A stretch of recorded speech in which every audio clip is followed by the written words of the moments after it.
Bonjour les petites fermières, bonjour les petits fermiers, on poursuit cette série de vidéos avec la RX 6650 XT. Donc on est toujours sur une architecture RDNA2, donc sur le refresh, c'est l'évolution de la 6600 XT. Donc là on est sur un modèle qui nous vient de chez Saphir, il s'intègre la gamme Nitro. On va tout de suite découvrir la carte graphique et honnêtement elle est très sympathique en termes de design.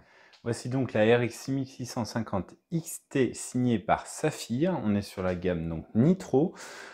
On le voit tout de suite, un petit rappel Nitro Plus sur le ventilateur avec le petit logo. Bon, à l'avant, c'est un carénage en plastique qui mélange du gris et du noir. Les ventilateurs sont noirs, ils tournent tous les deux dans le même sens. On est sur deux ventilateurs de 100 mm, donc ça devrait assurer un refroidissement de bonne qualité. Voilà, qu'est-ce qu'on peut vous dire d'autre? Ah oui, les dimensions, on est sur 26 cm de long, 12,8 cm de haut et 5,6 cm de large. Donc on est sur une occupation à peu près de 3 slots. Il faut prévoir ça pour pouvoir la loger correctement et lui permettre de se ventiler comme il faut. Voilà, on va tout de suite découvrir les autres côtés de cette carte graphique ensemble. Voici la tranche supérieure de cette RX 6650 XT. On retrouve le logo Saphir qui est translucide et qui a le droit à des petites LED RGB programmables, paramétrables, adressables si vous préférez. Donc voilà, ça va être la petite fioriture sur cette garde graphique. Là, on retrouve le logo Ridon. En fait, il s'agit là de la backplate qui est rabattue. On découvre les ailettes en aluminium pour assurer le refroidissement. Et là, ça se voit pas forcément, on est sur un connecteur unique 8 pins pour que cette carte puisse fonctionner. Attardons-nous maintenant sur les sorties vidéo de cette carte graphique. Donc on a le droit à 3 DisplayPort 1.4 et une sortie HDMI 2.1. Voici l'arrière de la carte graphique. On découvre donc la fin du refroidissement avec la fin des caloducs. Voici l'arrière de la carte graphique. On découvre une backplate avec plusieurs découpes afin de permettre une ventilation optimale.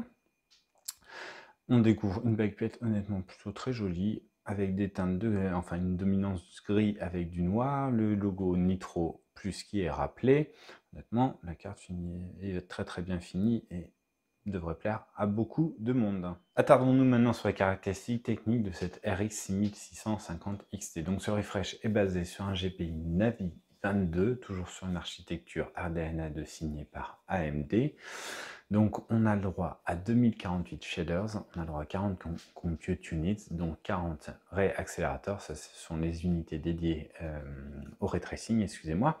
On trouve 128 TMU, 64 HOP et on a le droit à 32 MO d'Infinity cache sur cette carte graphique. La carte a 8 Go de mémoire GDDR6 qui fonctionne à 2190 MHz. En termes de fréquence sur le GPU, on a une fréquence game à 2523 MHz, une fréquence boost à 2739 MHz. Voilà. Une dernière partie de cette vidéo, juste pour vous montrer la carte graphique sur notre table de benchmark en train de fonctionner. Donc là, on est en fan stop. On découvre sur le dessus le logo Saphir avec les LED ARGB. On va essayer de faire un peu le tour de la carte graphique le plus doucement et de manière le plus stable possible, pour que ce soit pas trop désagréable. Je suis désolé, c'est filmé à la main. Donc voilà l'arrière, la backplate, le connecteur 8 pins. Voilà, la carte graphique est honnêtement plutôt très jolie.